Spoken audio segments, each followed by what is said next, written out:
jangan membuat statement of work atau apa ya, statement dari pengadaan itu yang mengada-ngada. Jadi boleh kalian melakukan pengadaan tapi jangan yang mengada-ngada, harus possible.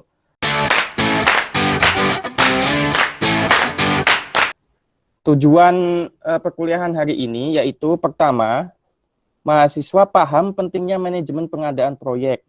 Jadi pengadaan itu nanti bukan sebatas pengadaan dari sisi apa barang ya, bisa saja pengadaan berupa jasa, ya kan, atau rekrutmen dan lain sebagainya. Itu prinsip dari pengadaan. Jadi pengadaan itu bukan sebatas barang, pengadaan suatu barang. Terus selanjutnya menjelaskan pekerjaan-pekerjaannya yang meliputi pertama perencanaan atau kontrak-kontrak yang digunakan, terus persiapan perencanaannya juga itu perlu difahami. Selanjutnya yang dipelajari untuk agenda perkuliahan hari ini, selanjutnya itu menjelaskan langkah-langkah pelaksanaan pengadaan dan strategi untuk memperoleh respon penjual, seperti itu.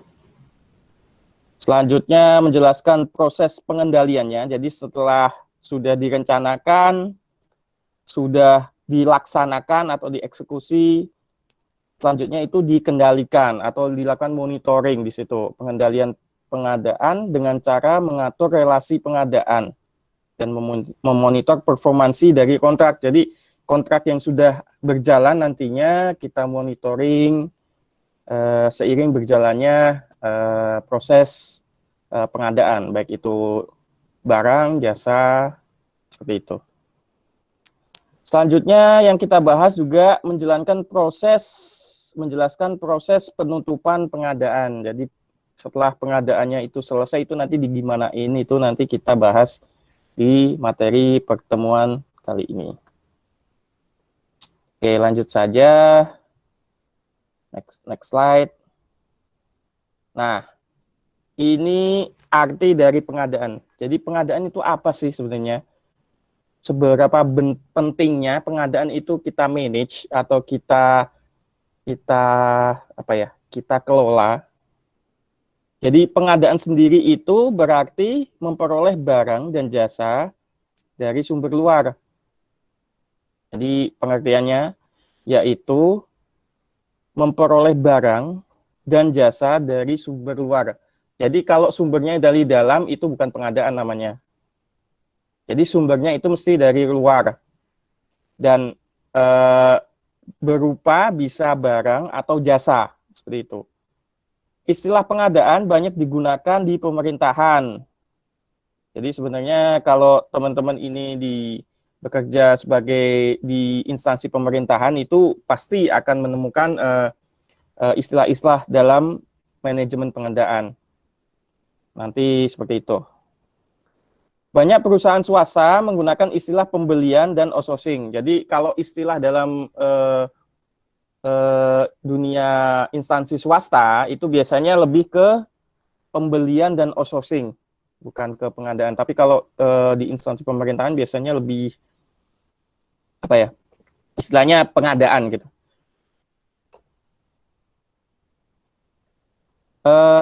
Jadi pengadaan itu intinya memutuskan apakah akan melakukan outsourcing, apa yang dialihdayakan. Jadi di dalam manajemen pengadaan itu yang dibahas yaitu pertama mutusin apakah akan melakukan outsourcing atau enggak gitu kan. Apa yang akan dialihdayakan. Bagaimana melakukan outsourcing? Gimana caranya? Nah, itu salah satu topik penting bagi banyak organisasi di seluruh dunia. Seperti itu. Organisasi beralih ke outsourcing untuk mencapai hal berikut. Yang pertama itu mengakses keterampilan dan teknologi. Jadi alasan perusahaan itu ingin melakukan outsourcing, biasanya dia pengen akses keterampilan dan teknologi. Jadi tidak semua perusahaan itu kan mempunyai semua teknologi. Sumber dayanya tidak semuanya di cover oleh perusahaan itu. Jadi ketika dia tidak mempunyai sesuatu sumber daya yang dia tidak miliki, maka mereka akan melakukan pengadaan dari sumber yang luar. Pengadaannya berupa apa? Mungkin berupa barang, yaitu berupa teknologi suatu barang, atau berupa keterampilan, berarti lebih ke jasa ya di situ. Seperti itu. Yang kedua, alasan kenapa kita melakukan pengadaan, yaitu mengurangi biaya tetap dan berulang. Jadi mungkin gini, karena gini, asal usulnya gini. Jadi ketika suatu perusahaan itu sudah mempunyai proses bisnis yang tetap, ya kan, dan dia dihadapkan oleh suatu masalah baru yang membutuhkan suatu teknik atau suatu teknik, suatu skill atau suatu teknologi yang baru. Nah, mereka biasanya lebih memilih jalur outsourcing atau jalur pengadaan. Kenapa? Untuk mengurangi biaya tetap dan berulang. Jadi mungkin kasus-kasus yang baru timbul tadi itu mungkin hanya di nggak sering atau karena dia bukan proses bisnis dia gitu. Misal contoh gini, proses bisnis dia itu sebenarnya lebih ke makanan ya kan, lebih ke makanan ya kan. Nah, penjualan makanan. Nah, karena proses bisnisnya lebih ke penjualan makanan dan ketika sekarang ada WFH ya, ada COVID, makanan nggak boleh disantap langsung ke toko tersebut. Otomatis ada suatu proses bisnis yang baru, yang mungkin hanya sementara ketika COVID, yaitu apa? Proses take away ya kan. Jadi memesan makanan dari rumah seperti itu. Atau proses sistematisasi sehingga proses bisnis penjualan makanan ini masih berjalan terus, tetapi proses bisnis yang harus makan di tempat itu dihilangkan, mungkin seperti itu. Nah, seperti itu. Jadi kasus-kasus seperti itu kan enggak selalu muncul ya. Jadi itu munculnya kan hanya dalam kondisi tertentu. Nah, si perusahaan makanan ini bisa saja dia melakukan pengadaan membuat sistem informasi pemesanan online misal gitu. Sebelumnya misal belum ada, sekarang karena kita ini mungkin COVID ini waktunya cukup lumayan panjang, misal bisa sampai 2 tahun. Kalau 2 tahun kita tutup, kita akan rugi banyak, maka kita bisa membuat ini aja, buat sistem informasi. Nah, pertanyaannya selanjutnya kan, sistem informasi ini kan istilahnya? Bukan proses bisnis kita gitu. Kalau kita rekrut programmer buat membuat suatu sistem informasi, rekrut programmer maksudnya pegawai tetap untuk melakukan membuat sistem informasi, itu nanti biayanya akan lebih tinggi dibanding kita melakukan outsourcing atau pengadaan seperti itu, pengadaan jasa misal seperti itu untuk membuat suatu sistem informasi, sehingga biaya yang dikeluarkan hanya sementara seperti itu. Jadi untuk kedepannya dia tidak tidak mengeluarkan biaya setelah kontraknya habis dia tidak melakukan tidak mengeluarkan uang lagi seperti itu perusahaan tersebut. Nah itu alasan-alasan ketika kita menggunakan pengadaan ya, seperti itu. Mengurangi biaya tetap dan berulang ya. Selanjutnya yang nomor 3, memfokuskan organisasi atau suatu perusahaan untuk fokus pada bisnis intinya.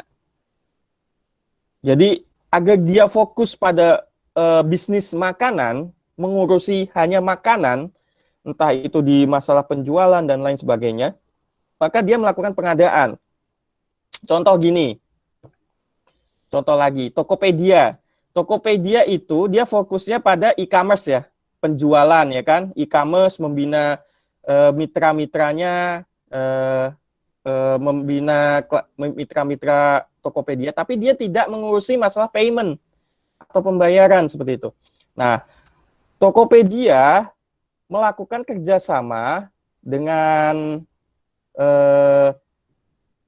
misal dengan GoPay ya kan, dengan OVO ya, dia biasanya kan pakai OVO.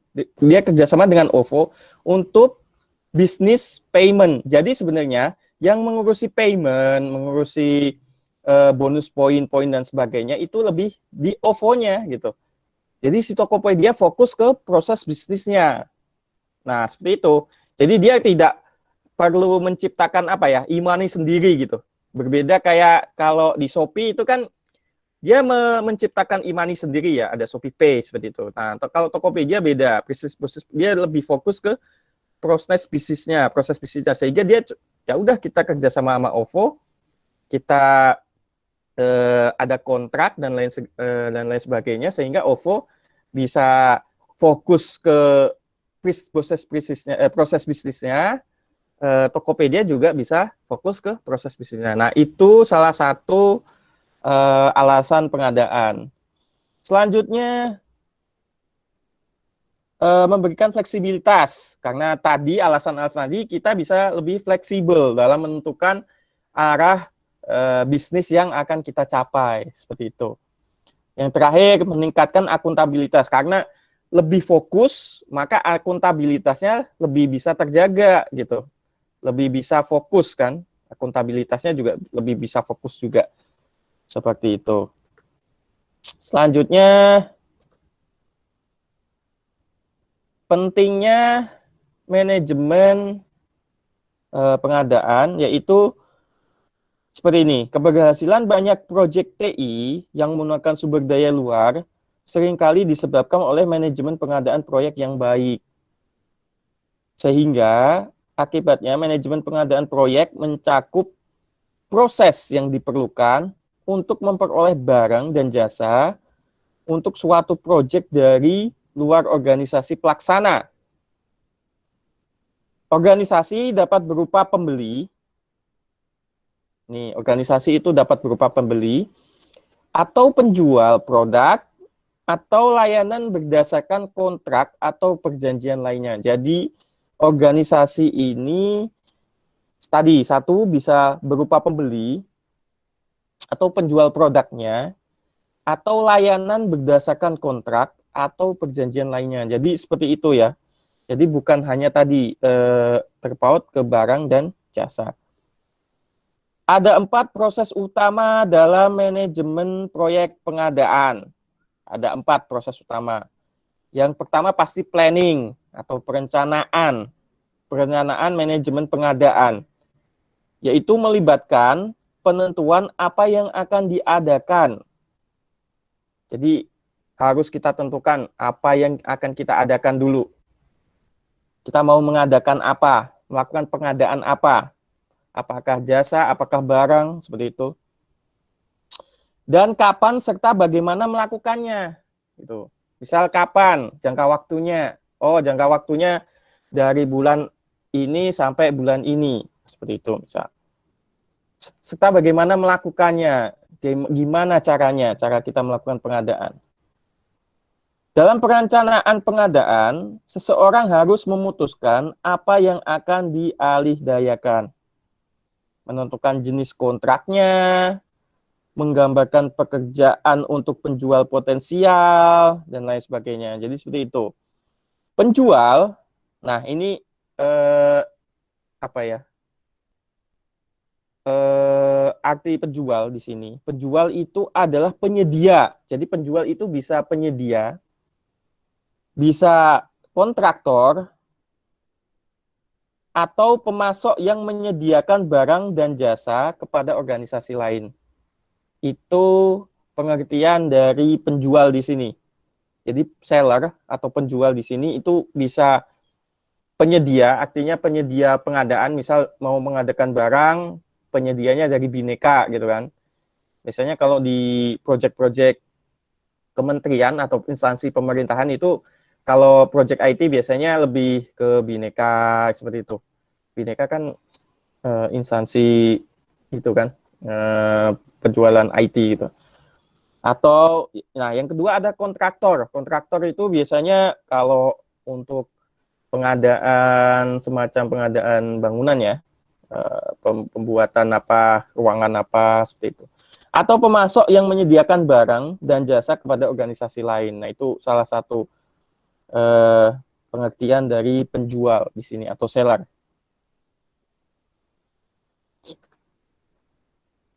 Nah, selanjutnya melakukan pengadaan melibatkan perolehan tanggapan penjual, pemilihan penjual. Jadi proses selanjutnya yang tadi ya, yang pertama itu planning tadi, perencanaan. Yang kedua, eksekusi pengadaannya. Jadi ketika kita sudah rencanakan semuanya, kita eksekusi pengadaannya.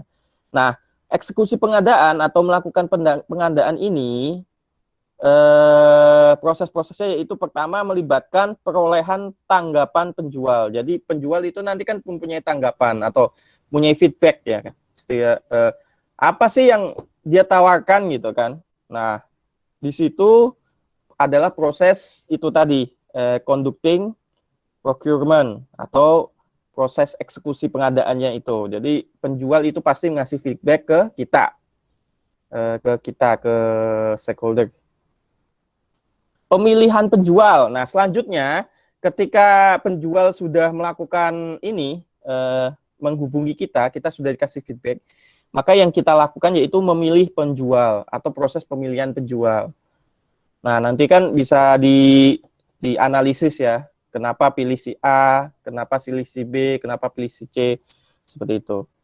Dan pemberian kontrak. Nah, setelah dipilih, baru kita tanda tangani kontraknya, seperti itu. Keluarannya meliputi penjual yang terpilih. Jadi output dari proses yang kedua ini, atau conducting procurement, atau proses eksekusi pengadaan itu, outputnya pertama itu penjual yang terpilih. Jadi dari sekian penjual tadi bisa banyak ya, bisa kontraktor, bisa yang supplier ya kan, provider atau supplier barangnya, seperti itu. Nah, outputnya itu nanti ya itu tadi, penjual yang terpilih. Kenapa milih si A, alasannya apa, nanti kita harus jabarkan di situ. Perjanjian. Nah, harus ada perjanjian disepakati ketika sudah dipilih, tadi menandatangani kontrak kan. Nah, proses penandatangan kontrak itu nanti outputnya yaitu perjanjian yang disepakati. Seperti itu. Terus kalender sumber daya.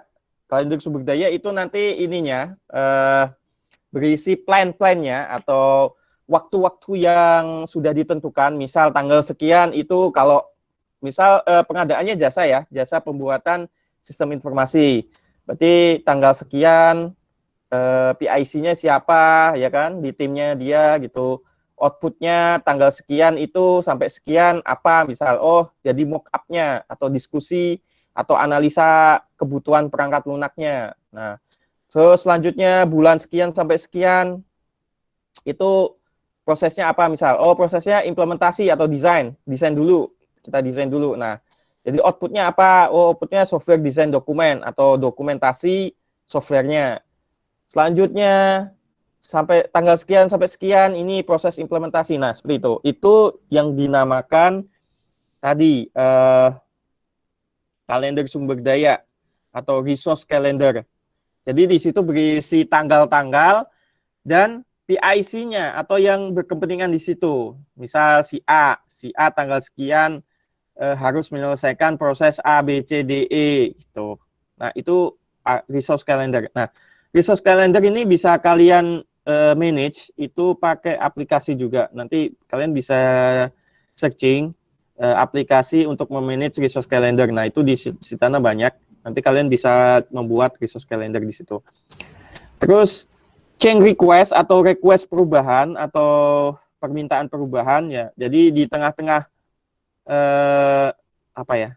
pengadaan itu kadang ada beberapa yang harus diubah. Misal dari harganya terjadi fluktuatif harga atau dan sebagainya. Nah, itu nanti ditampung di change request. Selanjutnya eh, pembaruan rencana manajemen proyek dan dokumen proyek lainnya. Jadi setelah misal ada request yang perlu diakomodir, maka request-request tersebut nanti harus diupdate ke eh,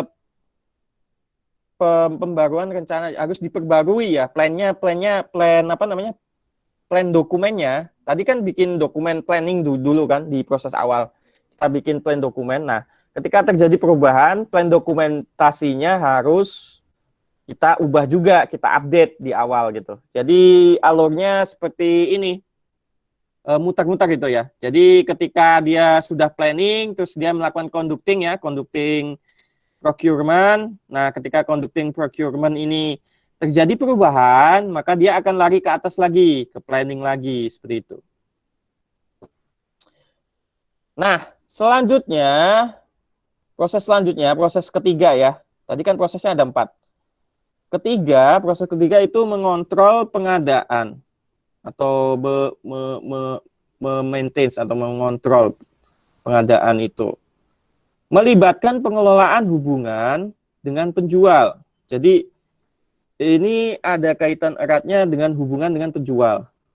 Pemantauan kinerja kontrak dan membuat perubahan sesuai kebutuhan. Jadi untuk melakukan controlling pengadaan itu pasti ada kaitannya dengan penjual, ada kaitannya pemantauan kinerjanya, sesuai apakah dia sesuai kontrak apa enggak, seperti itu.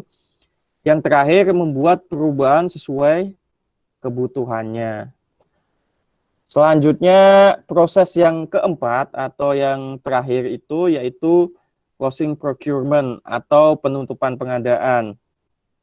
Nah, proses ini melibatkan penyelesaian dan penyelesaian setiap kontrak. Jadi tiap kontrak ini apakah sudah selesai apa belum. Jadi ketika teman-teman ini melakukan kesepakatan kontrak tadi kan ada poin-poinnya. Nah, di tahap closing procurement ini kita cek kembali apakah semua yang dijanjikan oleh penjual atau penyedia jasa, misal kalau jasa, kalau pengadaannya barang ya penyedia barangnya, apakah ini sudah sesuai atau belum. Nah, seperti itu. Itu masuk dalam tahap closing procurement atau penutupan pengadaan. Termasuk penyelesaian setiap item terbuka. Jadi semua open item itu juga wajib diakomodir. Nah, gambarnya seperti ini ya. Di slide berikutnya. Nah, seperti ini. Jadi ada tahap planning ya kan. Tahap planning itu prosesnya plan procurement management ya kan. Dia bikin planningnya apa, bikin statement of work. Jadi statement of work itu harus jelas nanti. Isinya harus jelas, komplit, dan make sense gitu. Jangan membuat statement of work atau apa ya, statement dari pengadaan itu yang mengada-ngada. Jadi boleh kalian melakukan pengadaan tapi jangan yang mengada-ngada. Harus possible, harus make sense seperti itu. Dan complete dan clear. Complete dan clear itu artinya lengkap dan jelas gitu. Misal untuk pengadaan komputer ya harus detail gitu, harus clear speknya apa ya kan, speknya jalan di mana seperti itu. Misal pakai pengadaan PC, RAM-nya sekian, DDR-nya sekian, atau misal kita beli PC HP seri bla bla bla bla bla, itu sudah detail kan, sudah ada serinya seperti itu.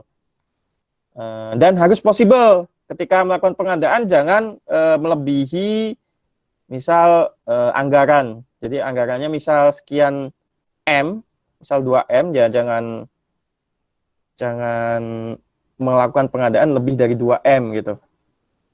Yang harus possible di situ, di statement of work-nya itu harus make sense, possible. Misal di jasa, pengadaan jasa, misal untuk pengadaan sistem informasi pemesanan makanan online gitu kan. Nah, itu harus jelas juga dia berbasis web based apa mobile.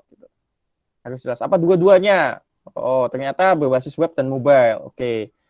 Selanjutnya, mungkin nggak sampai teknis ya, teman-teman mungkin nggak sampai teknis, tetapi harus tahu ruang lingkupnya dengan jelas gitu. Agar apa? Agar nanti ke depannya tidak terjadi ini komplain seperti itu. Jadi misal Kak tadi kan, sistem pemesanan catering online atau sistem pemesanan restoran online itu tadi dari sisi apakah dia pakai mobile atau web seperti itu. Terus nanti scope fiturnya itu apa aja.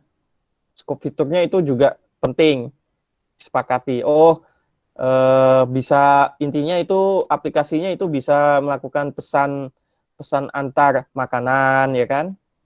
Terus memanage keuangannya dan lain sebagainya gitu kan. Jangan kita pesennya, kita sepakati kontraknya itu, oh yang penting aplikasinya itu bisa pesan antar makanan gitu. Ternyata di belakang-belakangnya ada fitur ini memanage ini keuangannya, ya kan? Keuangan yang masuk, keuangan yang keluar. Ada fitur-fitur untuk payment juga, untuk pembayarannya.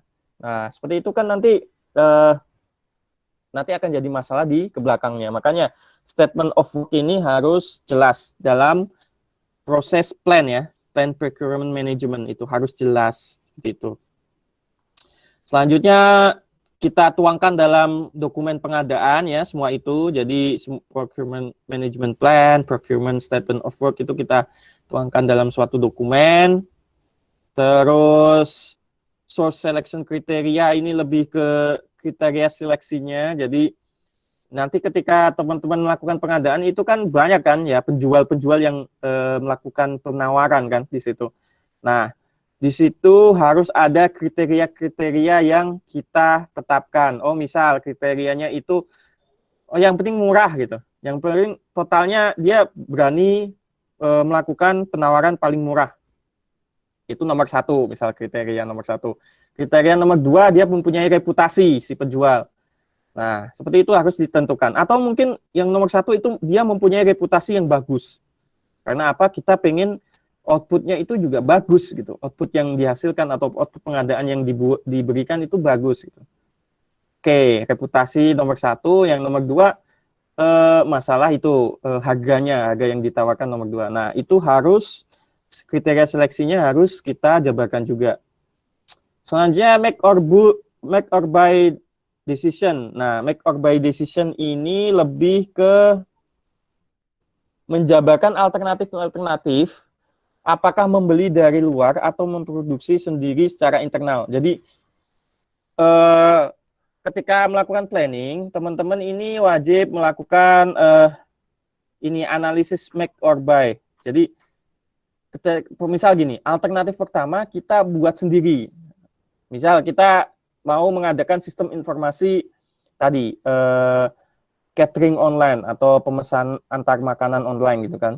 Nah, alternatif pertama, apakah ketika kita membuat sendiri ini biayanya dari sisi biaya, dari sisi sumber daya manusianya ini apakah cocok apa enggak gitu kan? Apakah sesuai dengan anggaran kita apa enggak gitu. Yang kedua, alternatif kedua, apakah ketika kita menyerahkan itu atau project itu ke penyedia atau penjual lain, ya kan? Apakah ini lebih murah apa lebih mahal? Seperti itu. Itu harus dipertimbangkan tadi. Apakah ketika kita buat sendiri itu hasilnya nanti akan bagus? Kalau dibuatin orang lain, apakah malah lebih bagus apa lebih jelek gitu? Apakah lebih mudah di-maintain atau enggak? Nah, itu seperti itu yang perlu diperhatikan atau yang perlu teman-teman ini lakukan apa ya istilah seleksi pakai analisis make or buy decision. Selanjutnya change request tadi ini change request. Jadi ketika planning pun itu pasti ada request perubahan permintaan gitu, perubahan permintaan. Nah, ini juga diakomodir, nanti dicatat. Setelah change request nanti project dokumen update, jadi dokumen project manajemennya itu nanti diperbaiki lagi seperti itu. Nah, selanjutnya tahap eksekusi, prosesnya itu ya melakukan pengadaannya, mengeksekusi pengadaannya ini, outputnya itu penjual yang terpilih tadi kan. Ini tadi sudah saya bahas ya, penjual yang terpilih, terus kesepakatan atau kontraknya ya kan, resource calendar tadi, change request juga, project management plan update dan project dokumen update. Jadi semuanya di-update ya, dari sisi dokumen proyeknya dan manajemen project plan-nya juga diupdate karena terjadi perubahan. Misal ada perubahan di situ. Tapi misal tidak ada ya project management plan update sama project dokumen update-nya ya nggak usah dieksekusi gitu. Nggak usah di-account update gitu. Karena tidak ada perubahan. Selanjutnya proses monitoring and controlling. Nah, ini proses melakukan controlling dari pengadaan. Jadi pengadaan yang kita lakukan ketika sudah disepakati, sudah dieksekusi itu harus dilakukan controlling atau dilakukan pemantauan. Seperti itu. Dari sisi performansinya misal. Oh, apakah si penyedia atau penjual ini sudah sesuai dalam kontrak-kontraknya, misal dari sisi waktunya. Kalau di kontraknya waktunya misal bulan Desember itu harus jadi, harus ada outputnya, kita harus controlling di situ, harus kita monitor apakah sesuai atau tidak, seperti itu. Nah, itu proses controlling. Change request itu ada di tiap proses, itu pasti ada, mau di planning, di executing, di monitoring juga kita bisa melakukan change request. Ketika ada request baru atau request perubahan baru, berarti harus kita update project management plan-nya, kita update project dokumennya juga, kita update juga organisasi proses asetnya. Jadi proses aset organisasinya juga kita update ketika di dalam proses monitoring itu terjadi perubahan. Selanjutnya closing. Closing ini tahap penutupan pengadaan. Nah, closing ini lebih ke tadi proses penutupan pengadaan. Seperti itu. Jadi proses kayak tadi kita cek lagi apakah memang benar-benar sesuai, kita lakukan evaluasi di situ nanti ketika melakukan closing. Kita lakukan evaluasi apakah sudah sesuai, memang benar-benar sesuai ya kan? Apakah di dalam prosesnya itu terjadi kendala dan lain sebagainya, itu harus kita catat, kita evaluasi seperti itu.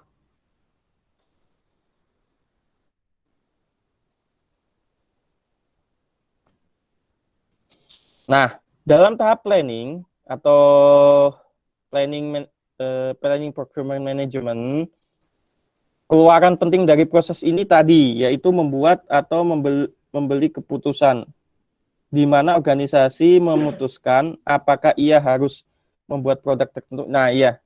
Jadi tadi output penting dalam proses manajemen pengadaan dalam proses perencanaan manajemen pengadaan, output yang paling penting itu yang pertama kita membuat make or buy decision. Artinya kita buat tadi buat analisis ya, semacam analisis alternatif-alternatif ketika jika kita membuat sendiri, make sendiri. Maksudnya make itu kan kita buat sendiri di internal, atau kita membeli, artinya membeli dari orang lain. Ini baik pengadaan jasa atau pengadaan barang. Jadi misal pengadaan jasa, misal mau pengadaan kompor ya, kompor gas yang menggunakan AI misal. Jadi kompor gasnya itu udah terlatih. Jadi misal untuk makanan dengan bobot sekian, jenis sekian, itu nanti apinya bisa otomatis sedang, otomatis besar gitu kan, agar waktu masaknya. Nah itu kan misal ada itu, misal ada kompor cerdas gitu, kompor makanan cerdas. Nah itu harus dianalisis, misal mau melakukan pengadaan itu, apakah kita membuat sendiri ini dari sisi resource itu lebih baik, ya kan? Dari sisi resource-nya lebih baik, atau nanti dari sisi output-nya juga lebih baik, atau kita mau membeli memakai penjual atau jasa orang lain gitu. Nah, seperti itu harus diperhatikan. Baik sisi mungkin dari sisi biayanya, dari sisi hasilnya dan lain sebagainya. Nah, itu nanti juga harus diseleksi ya, diperingkat ya. Mana yang lebih didahulukan, mana yang tidak terlalu didahulukan seperti itu. Itu harus seleksinya harus diperingkat.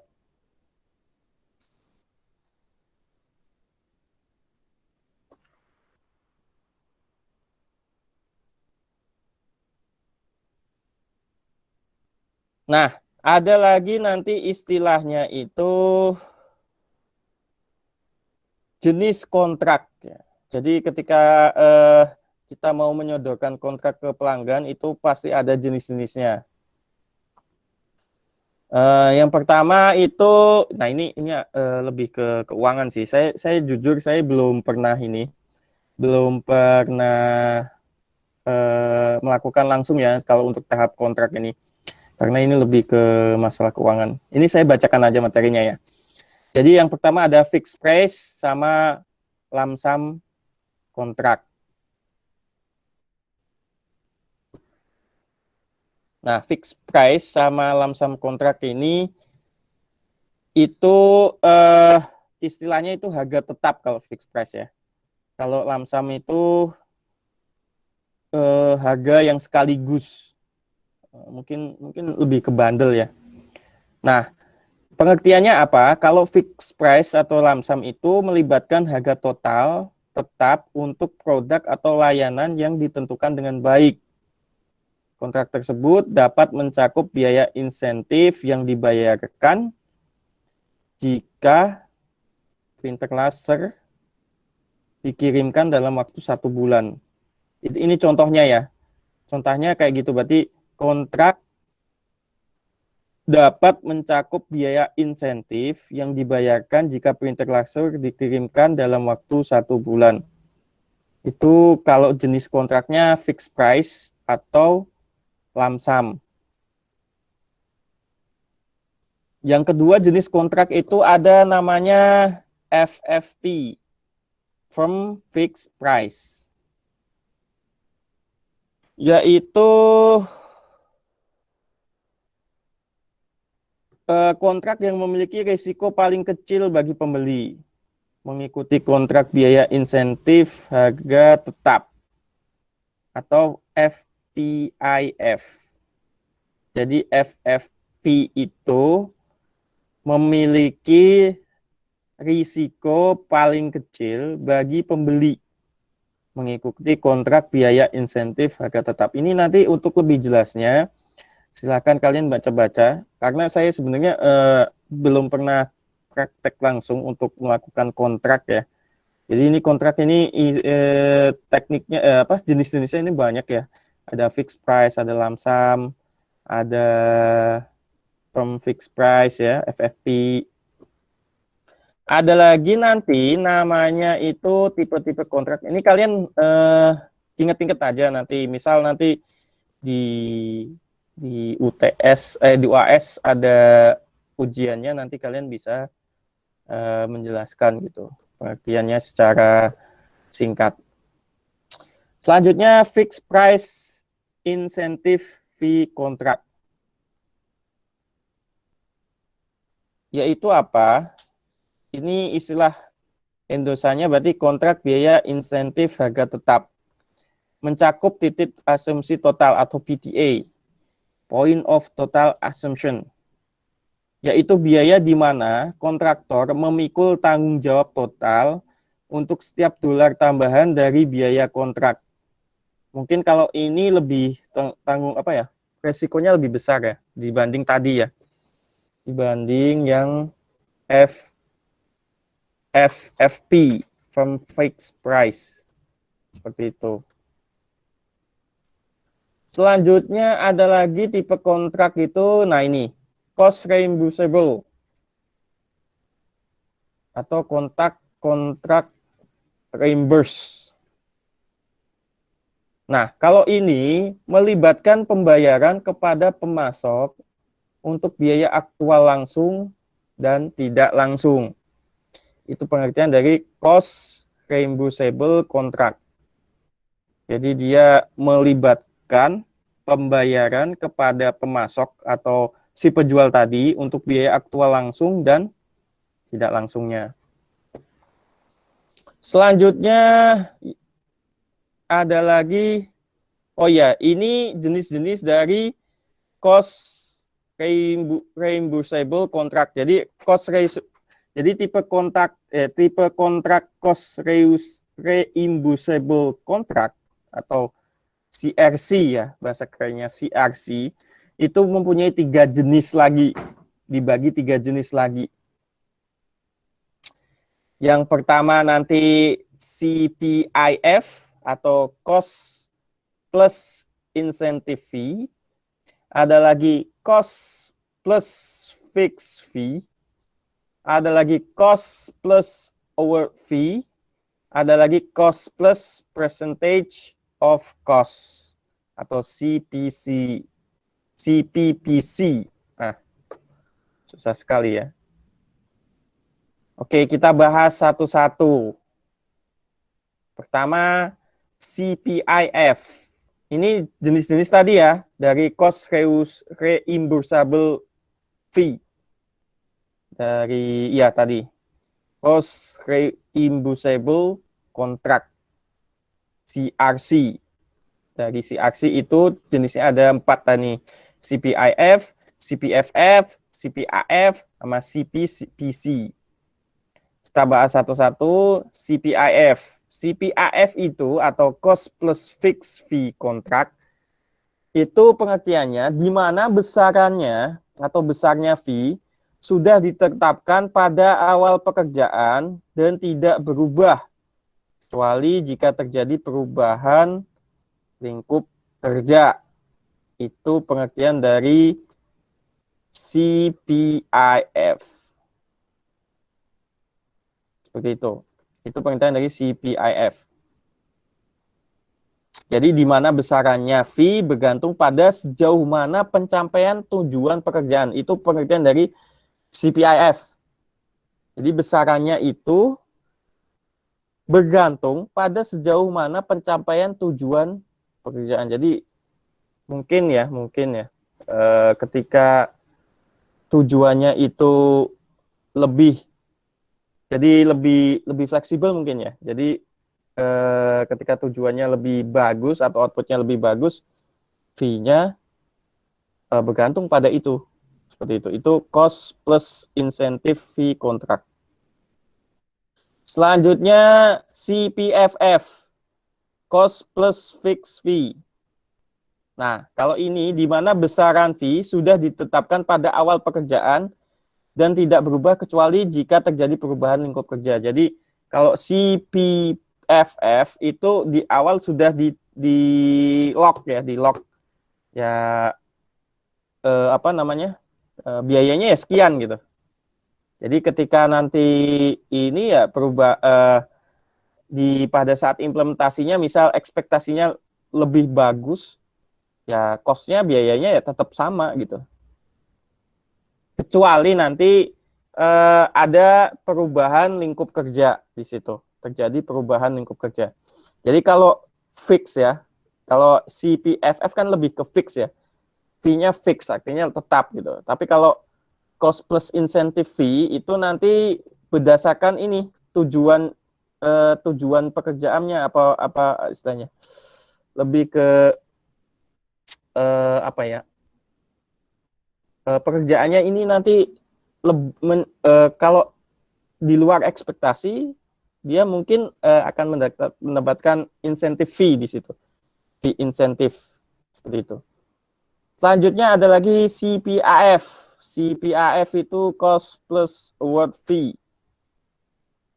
Kalau ini pengertiannya di mana besaran fee lebih bergantung pada kepuasan dari klien terhadap kinerja seller atau kontraktor. Nah, ini umumnya bisa subjektif. Jadi kalau CPAF itu, kalau tadi ini kan objektif ya. Kalau CPIF ya kan, tergantung tujuan. Jadi tujuannya ketika di luar ekspektasi, ya kan? Artinya ini objektif ya, penilaiannya objektif.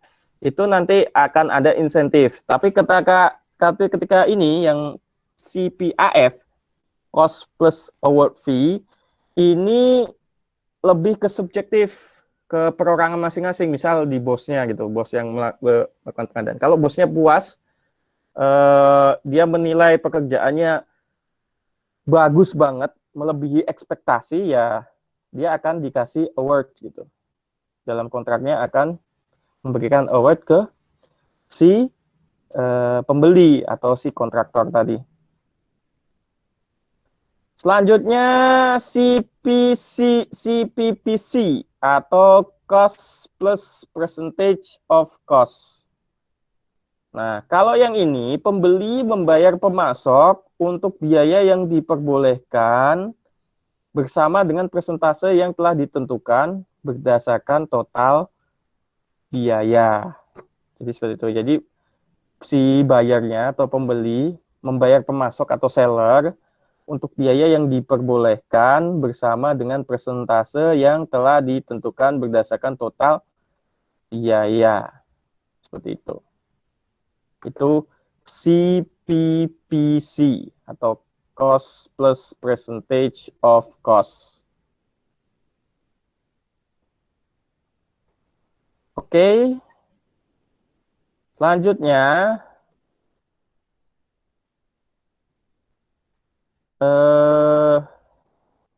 nah ini jenis, balik lagi ke jenis-jenis kontrak. Jadi jenis kontrak itu ada lagi namanya time and material contract atau kontrak waktu dan material. Nah, pengertiannya adalah campuran dari kontrak harga tetap atau tadi cost fix ya, dan biaya yang dapat diganti. Jadi jenis kontrak yang selanjutnya ini time and material contract atau TNM contract itu merupakan hybrid, dia itu campuran dari fixed price contract dan cost reimbursable contract. Seperti itu. Jadi ini salah satu kontrak campuran. Tekniknya itu campuran dari fixed price dengan cost reimbursable contract tadi. Nah, cost reimbursable contract itu tadi ada 4 ya tadi ya jenisnya ya. Ada tadi ini CPIF, CPFF, CPAF, sama CPCC. Nah, seperti itu. Unit pricing atau penetapan harga unit juga dapat digunakan dalam berbagai jenis kontrak untuk meminta pembeli membayar penjual dengan jumlah yang telah ditentukan per unit produk atau layanan. Seperti itu. Nah, di sini ada gambar. Gambar ini jenis-jenis kontrak ya. Ini ada CPPC, CPFS, CPIF, CPAF, FPI, FPEPA, sama FFP. Nah, ada jenis-jenis kontrak. Nah, di sini kita bisa lihat kategorinya berdasarkan risiko dari buyer, dari tinggi ke rendah, atau risiko dari seller, dari rendah ke tinggi, seperti itu. Jadi kalau CPCC ini paling tinggi dia di sisi pembeli, ya kan, cost plus percentage of cost. Tapi dari sisi seller dia risikonya paling rendah. Sedangkan nanti FFP ini persentase resikonya paling rendah di sisi buyer. Tetapi di sisi seller atau penjual ini paling tinggi. Nah, selanjutnya kita bahas alat dan teknik untuk melakukan planning procurement management. Nah, beberapa alat dan teknik tersedia untuk membantu manajer proyek dan timnya dalam merencanakan manajemen pengadaan. Termasuk analisis membuat atau membeli, tadi make or buy ya, analisis make or buy. Jadi kita bikin apa ya tadi? bikin alternatif. Alternatif pertama ketika kita membuat sendiri, ya kan? Alternatif kedua ketika kita membeli gitu. Nah, membuat dengan membeli lebih bagus mana? Nah, itu kita analisis. Itu analisis make or buy. Itu ada toolsnya nanti. Terus expert judgment. Expert judgment itu lebih ke penilaian ahli. Jadi menurut ahli kalau membuat sendiri itu bagus apa enggak? Kalau apa istilahnya? Melakukan pengadaan itu lebih bagus apa enggak, seperti itu. Dan riset pasar. Riset pasar itu lebih ke analisis risetnya. Jadi lebih ke gini. Lebih ke bisnis ya, lebih ke proses bisnis ya. Jadi kayak tadi kan. Jadi ketika sedang ini ya, ini kan WFH gitu kan, lagi COVID. Tempat makanan pada lockdown, pada tutup ya, nggak boleh dine in kan, nggak boleh makan di tempat, harus dibungkus. Nah, itu kan menghasilkan suatu riset-riset pasar. Oh, ternyata kita butuh sistem informasi dan lain-lain seperti itu. Nah, ketika kita membutuhkan suatu sistem informasi, apakah ketika nanti membuat sistem informasi itu ketika kita merekrut suatu pegawai tetap itu apakah lebih bagus atau kita adakan pengadaan saja pakai sumber daya dari luar atau outsource lakukan pengadaan pakai sumber daya dari luar. Nah, seperti itu. Sehingga nah itu market analysis seperti itu.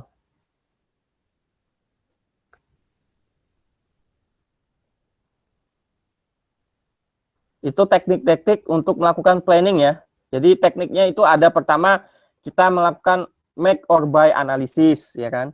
Yang kedua melakukan expert judgment. Expert judgment itu berarti harus mendatangkan suatu expert.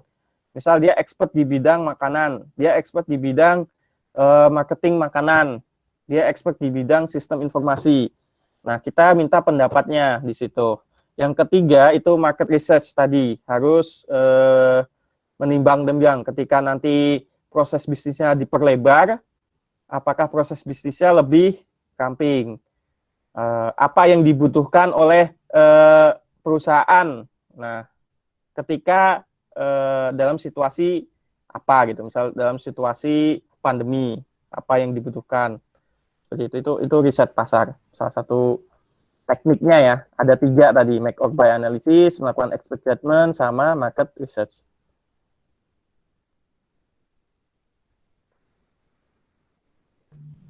Selanjutnya ini statement of work, pernyataan kerja. Pernyataan kerja tadi, statement of work adalah deskripsi pekerjaan yang dibutuhkan untuk pengadaan. Jadi statement of work itu isinya ya deskripsi pekerjaan yang dibutuhkan untuk pengadaan. Tadi isinya itu harus clear, ya kan?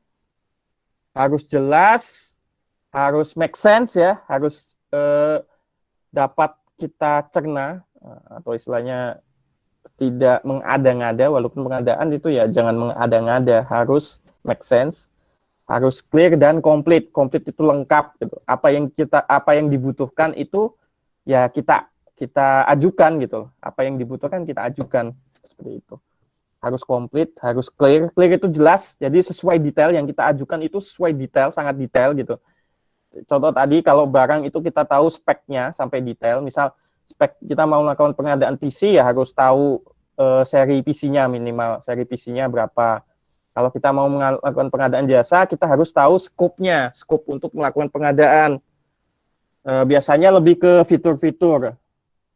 Atau kalau lebih jauh mungkin lebih bisa sampai infranya. Ketika infrastrukturnya nanti seperti apa nanti. Kita harus tahu di situ, kita harus pelajari sehingga ketika nanti kita sudah menandatangani kontrak, menyepakati kontrak yang dihasilkan itu jelas. Seperti itu. Itu pengertian dari statement of work. Nah, tadi pengertian dokumen pengadaan. Dokumen pengadaan itu adalah dokumen yang digunakan untuk meminta proposal dari calon pemasok ya. Nah, dokumen pengadaan ini salah satunya ini tadi RFP. RFP ini atau request for proposal ini adalah dokumen yang digunakan untuk meminta proposal dari calon pemasok atau calon supplier atau calon penjual. Itu harus ada itu ketika tahap plan ya. Jadi ketika kita tahap planning kita harus ada dokumen penawarannya istilahnya ya, dokumen penawaran. Selanjutnya proposal. Nah, proposal adalah dokumen yang disisipkan oleh penjual ketika ada pendekatan yang berbeda untuk memenuhi kebutuhan pembeli. Itu adalah suatu proposal. Jadi proposal penawaran ya, dokumen penawaran. Jadi ketika teman-teman ini sudah membuat kebutuhan yang ada sudah di list tadi kan, statement of work-nya sudah dibuat, kita launching di pengadaan. Nah, nanti akan ada ini semacam dokumen penawaran dari penjual nanti.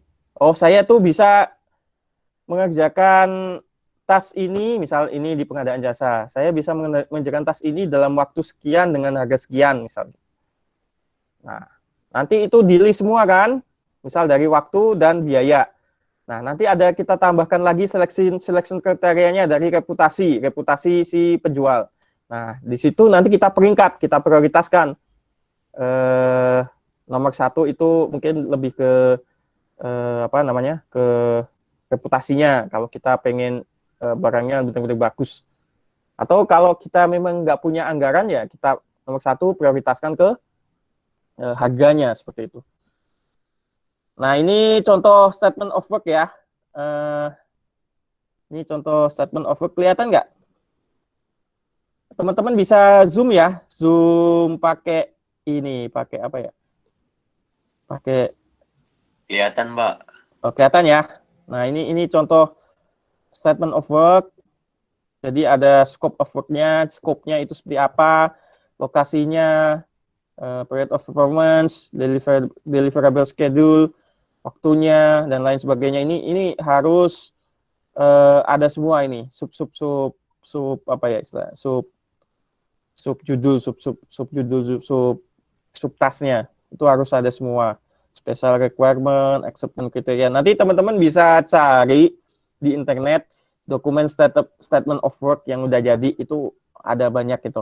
Nanti bisa contoh-contohnya bisa teman-teman pelajari. Misal nanti ada tugas untuk membuat ini dokumen statement of work. Intinya statement of work itu ya ini tadi isinya. Skop pekerjaannya itu seperti apa, lokasi pekerjaannya itu di mana, waktunya dan lain sebagainya.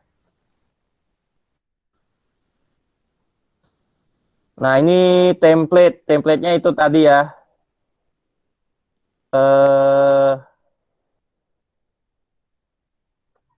Selanjutnya, nah ini masih di doc statement of work template.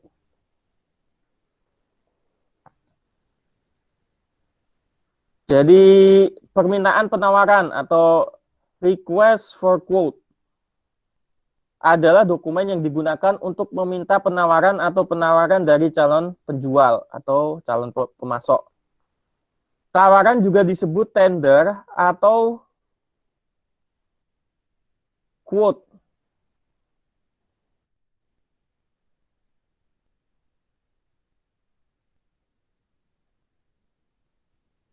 Jadi gini,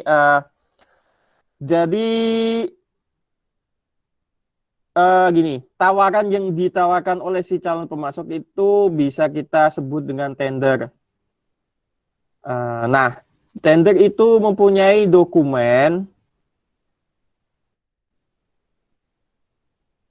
tender istilahnya, atau dokumen penawaran. Nah, dokumen penawaran itu adalah dokumen yang disiapkan oleh penjual untuk memberikan harga untuk barang standar yang telah ditentukan pembeli dengan jelas. Jadi misal di statement of work itu kita sudah list kan barang-barang yang kita butuhkan, misal PC Dell versi 4051 gitu. Terus ada lagi server versi 2201. Nah, Nanti di si penjual itu akan mengajukan dokumen penawaran. Oh, Dell versi sekian, harganya sekian. Terus server versi sekian, harganya sekian. Nah, seperti itu. Dia bisa bisa apa ya? Barang akan diantarkan dalam waktu sekian hari, misal. Ketika kontrak sudah ditandatangani, misal gitu. Nah, itu kan salah satu rincian dari dokumen penawaran. Kalau misal jasa, kalau di bagian pengadaan jasa, berarti misal skopnya itu tadi membuat sistem catering online gitu kan. Nah, berarti nanti di dokumen penawarannya isinya ya berarti kita bisa kerjakan gampangnya ini ya, istilahnya ini gambaran generalnya. Di dokumen penawarannya berarti kita bisa kerjakan apa namanya aplikasi sistem catering online dengan spesifikasi sesuai dengan yang dijelaskan ya kan, dijelaskan di statement of work dalam waktu 5 bulan misal, 5 bulan dengan rincian dengan harga misal dengan harga 100 juta dalam waktu 3 bulan misal gitu. Dengan rincian harganya sebagai berikut, misal nanti untuk membayar si programmer sekian, membayar si tester sekian, membayar sistem analis sekian, ya kan. Terus nanti ada sewa misal sewa kantor, misal ini perusahaannya perusahaan yang dadakan, artinya nggak punya kantor untuk kerja atau working space-nya nggak ada, tapi dia punya kantor tetap tapi nggak punya working space. Nah, mungkin nanti bisa di statement di situ, oh kita sewa working space selama 3 bulan untuk biar pekerjaannya ini bisa fokus ke working space, bukan di kantor pemasarannya seperti itu. Nah, sekian seperti itu. Jadi itu isi dokumen penawaran untuk penyediaan jasa seperti itu. Nah, ini contoh selanjutnya, ini contoh dokumen RFP ya. Di situ ada propose RFP, tujuan dan lain-lain ya, hardware and software environment. RFP itu istilahnya dokumen penawaran lah ini. RFP itu istilahnya dokumen penawaran. Nah, ketika ini proses planningnya ya, proses planningnya kan ini ada tadi SOW sama RFP ya dokumennya. Nanti untuk proses conducting procurement atau proses pengadaannya, untuk pas ketika eksekusi pengadaannya itu teman-teman ini harus bisa ini nanti lakukan kriteria tadi. Nah, ini kriterianya misal dari sisi teknis ya kan, apa dari sisi manajemen, dari sisi reputasi atau past performance, dari sisi harga gitu. Nah, nanti dikasih bobot 20%, 20%, 30%, 30%. Nah, nanti ini proposal satu ini misal dari penawar satu ya kan, penjual satu, ini penjual dua, ini penjual tiga dan seterusnya. Misal penjualnya ada 10 gitu. Nah, nanti dinilai di situ. Misal dari sisi teknisnya ini 100, di proposal satu ini 100. Nanti skornya berarti kalau diambil 30%, 30 gitu. Nah, seperti itu ya, teman-teman. Jadi, teman-teman ini harus tahu kriterianya dulu, diprioritaskan. Misal, dari sisi reputasinya kita mau tinggi gitu, harus 50% bobotnya. Nanti untuk harganya bisa murah lah, bisa mahal dikit nggak apa-apa, berarti 10% misal harga. Oke, gitu. Nah, seperti itu. Teman-teman harus tentukan kriterianya, tentukan bobotnya, sehingga nanti ketika di total, mendapatkan penjual yang terpilih atau seller yang terpilih seperti itu berdasarkan kriteria yang ada.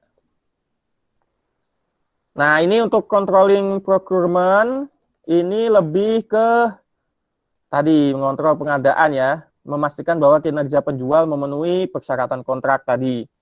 Jadi harus diawasi apakah dari kontrak yang sudah disepakati ini sudah sesuai apa enggak gitu kan.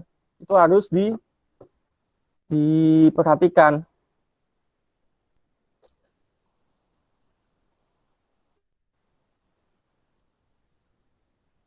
Nah, di sini juga perlu diperhatikan benar-benar ketika nanti di tengah-tengah terjadi perubahan.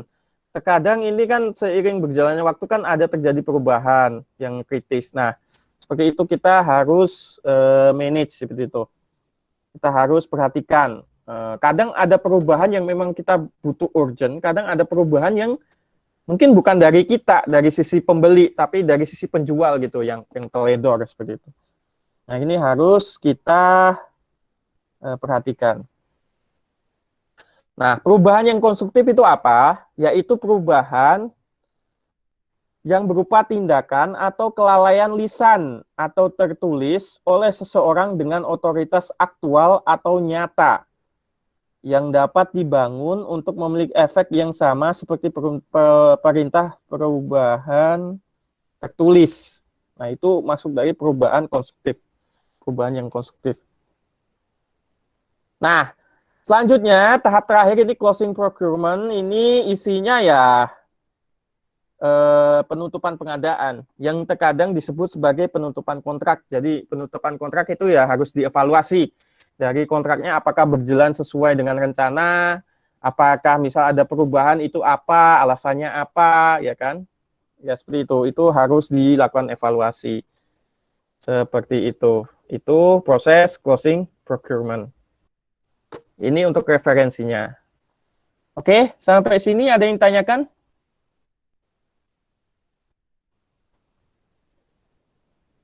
Belum, Pak. Oke, yang lain gimana? Belum. Dari saya mungkin belum, Pak.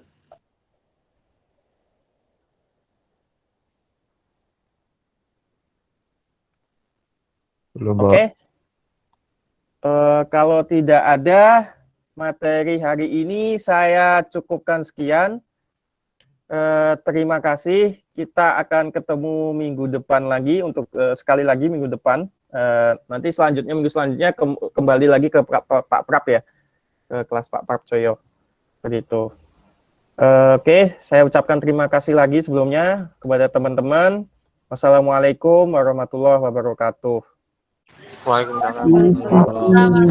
Terima kasih, Pak. Waalaikumsalam warahmatullahi wabarakatuh. Terima kasih, Pak. Yuk.